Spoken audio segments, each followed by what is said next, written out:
People wonder, why do we need to learn art?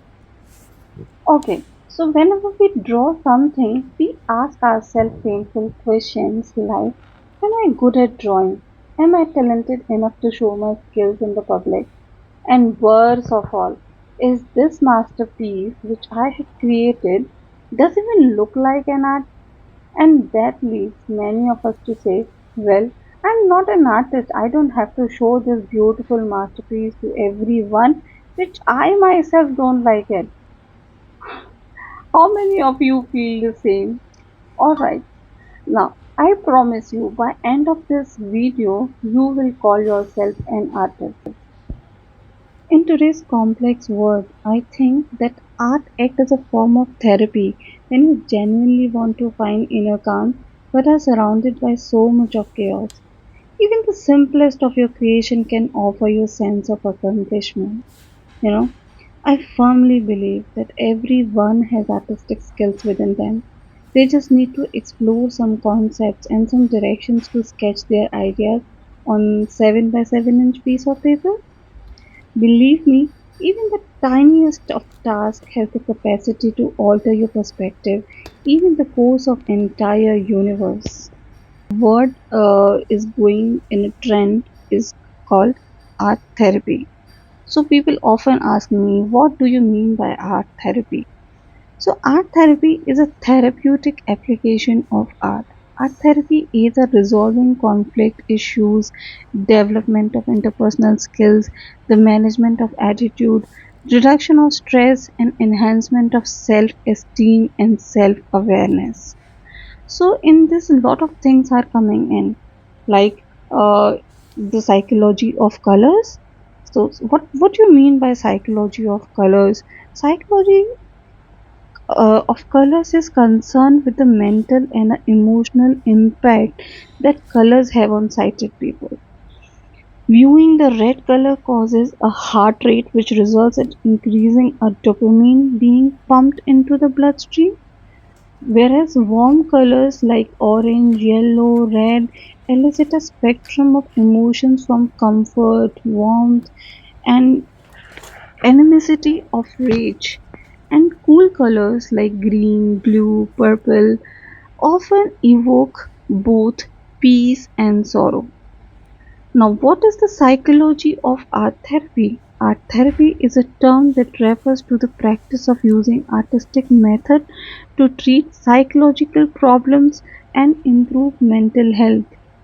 Art therapy is a method founded on a belief that creative thinking will aid in the healing process and promote mental well-being psychiatric conditions and anxiety. And it also used in conjunction with other type of psychotherapy including group therapy and cognitive behavioral therapy. Now, people ask me, what are the usage of art therapy? Well, it manages your stress, anxiety, and depression, which many of us are going through in today's complex world, and it improves your medical problems, aging related issues, emotional and psychological distress, substance abuse like alcohol and smoking, learning disabilities, past traumatic events, behavioral or social issues, mental health, things we can resolve with art therapy. And on this channel, I teach simple art techniques that will make you feel happier, lighter, and more productive. I teach here on my channel is calligraphy, mandala painting, and numerous additional Zentangles that anyone can learn from scratch. Simple exercise of drawing gives a great impact on your mind. The creative process inspires to dig deep, articulate, and explore the inner self in new ways, unleash a buried emotions, reveal the true self, and so on. That would be difficult otherwise. In this, Zentangle is an American drawing technique that only improves focus and imagination, but also boosts personal well-being.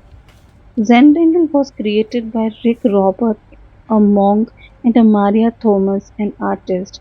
They combine meditation and art with Zentangle. This drawing technique is ideal for both beginners or hobby artists. To keep it simple, draw it at 9 into 9 tile paper. This simplifies the drawing process addition to monitor your progress in a short period using various patterns and strokes. Now, creating Zentangles is very easy. It's like a repeated pattern creates Zentangles with practice. You will notice that you repeat the same movements Zentangles in composed of combination of five fundamental strokes that appears in any pattern like dot pattern, circumference, arc, line, S shape. So next simple art form I teach on my channel is brush calligraphy. Brush calligraphy is a beautiful and a versatile form of handwriting that can be used to create stunning pieces of art, and it can be done by anybody of any age. Okay, so there are truly unique. So let's just get started by talking about tools. You will need to get started with a brush calligraphy, that is a brush pen.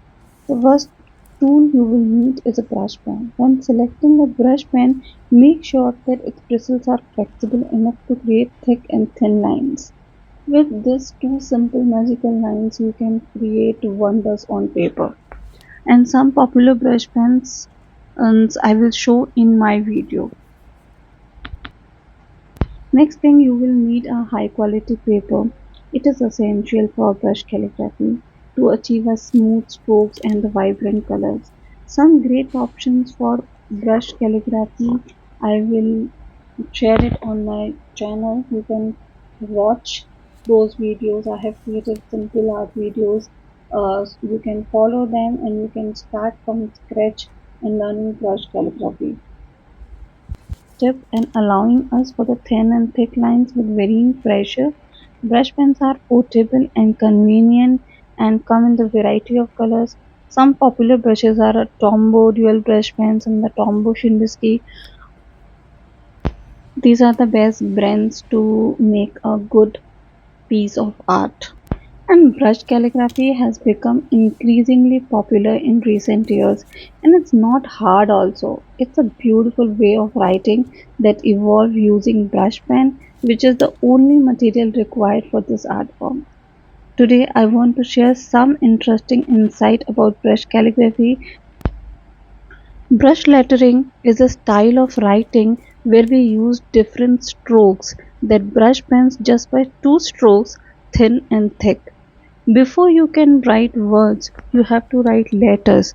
Before you can write letters, you have to write lines. And brush lettering is characterized by thick lines on the downstroke of letters and thin lines on the upstroke. That means each time you move your pen in the downward motion, you have to create a thick line based on the angle of your pen and the amount of pressure you use.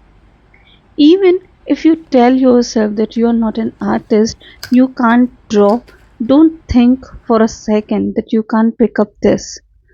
It will take a bit of work to get really good, but there is no reason why you can't be awesome right now. This is such an accessible hobby and it's so much fun. I love how relaxing it is to sit down and write my favorite quote or a letter, sometimes inspirational, to put over my desk. When people compliment me on my lettering, I always feel like sneak because of how secretly easy it is. Now, how do we start?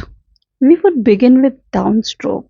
Take your brush pen and hold it at a 45-degree angle to the paper. Using firm pressure, make a series of downstrokes to get a feel for this. Now, don't worry about pushing too hard. Your pen is designed for it. Keep on going and making these lines. They should be similar to width because you are applying the same amount of pressure. Fill the whole page with these lines. At a page of downstroke, it's time to tackle the thinner lines, the upstroke. This time you will be holding your pen a little higher off on the paper, closer to the 90 degree. This is because we only want to tip of the pen to draw this time. So less of it that touches the paper, the better. We are going to use lighter pressure and move the hand in the upward motion.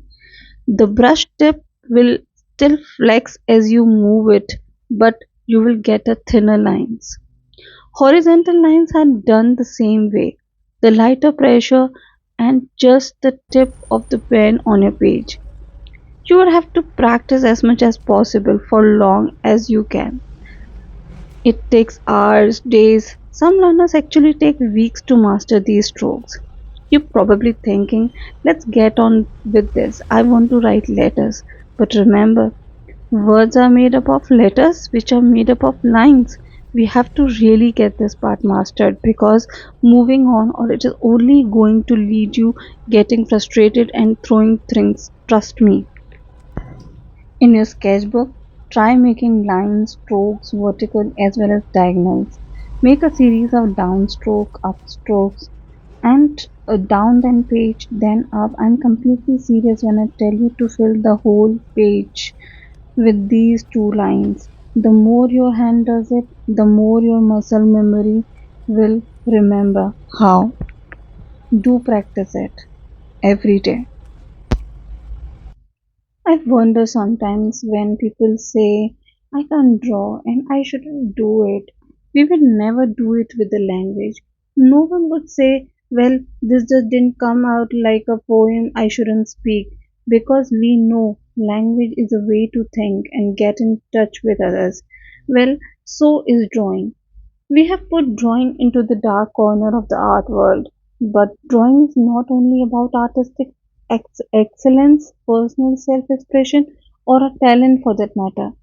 Drawing is not about art, drawing is bigger than that, and it's way to think in pictures. We don't find beauty, we make the world beautiful by paying attention. Basically, it requires patience and persistence. Building a substantial following and becoming a recognized influencer takes time, or an artist for that matter. Be patient, stay persistent, don't get discouraged by slow growth or occasional setback. Remember, becoming an artist or an influencer is not an overnight process. It requires dedication, hard work, and a genuine passion for your niche. As an ordinary person, your require perspective and experience can be valuable assets in connecting with others, inspiring others. Stay true to yourself and enjoy the journey of becoming an artist. Conclusion, I would like to say that everyone will appreciate excellence in their industries, regardless of what you do. These little chores which offers your brain the power to function more efficiently with your hands, finger movements on paper with a pen or a pencil. It can alter your brain chemistry completely, and even the simplest piece of artwork will make you feel prosperous.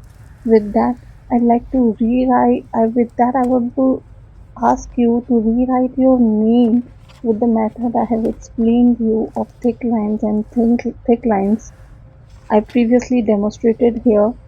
With that upstroke creating thin line and downstroke creating a thick lines. Okay, now make again write something or a write quote with this method, and this tiniest piece of your artwork is now available for your admiration. Now, how you use it entirely up to you. If you give it to someone, you can influence them, you can impress them, or simply you can put it on your desk to keep yourself motivated and accomplished that you have done this artwork and you can make this world beautiful, and it keeps you motivated and it brings more efficiency in your work, and you feel prosperous by doing little bit of art.